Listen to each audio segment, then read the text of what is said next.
তো কী বলবো আপনাদেরকে ভাই, আমি এখন রাজমিস্ত্রি কাজ করছিলাম। তো খাওয়া দাওয়ার পরে আমি এখানে একটু রেস্ট নিচ্ছি।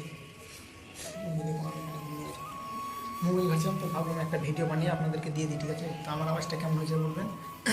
ঘুমিয়ে আছি তো সেই জন্য হয়তো একটু আওয়াজটা অন্যরকম হবে। তো রাজমিস্ত্রি এমন কাজ, কাজ করে যাবো টাকা পয়সা নিয়ে, আবার বাড়ি থেকে আবার কিছু করবো, আবার টাকা শেষ আবার বিদেশে আসতে হবে। এরকম বিদেশের নিয়ম নীতি, ঠিক আছে? রাজমিস্ত্রির কাজ বললে এরকম সব জ্বালা যন্ত্রণা সব। তো আমি এখন ভাত টাত খেয়ে রেস্ট নিচ্ছি। আমি হুগলিতে এখন কাজ করছি।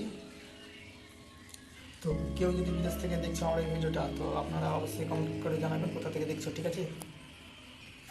আমি জানি অনেক বিদেশ থেকে আমার এই ভিডিওগুলো দেখবে এবং বুঝবে যে রাজমিস্ত্রির কাজ কত কষ্টের। তো তোমরা একটু আমার চ্যানেলটাকে সাপোর্ট করবে, ঠিক আছে?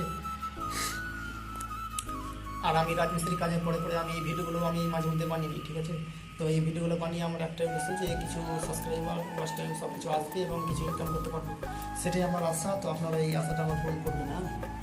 তো দেখা হবে একটা নেক্সট ভিডিওতে। তখন ভালো থাকবেন, সুস্থ থাকবেন। আল্লাহ হাফিজ, খুদা হাফিজ।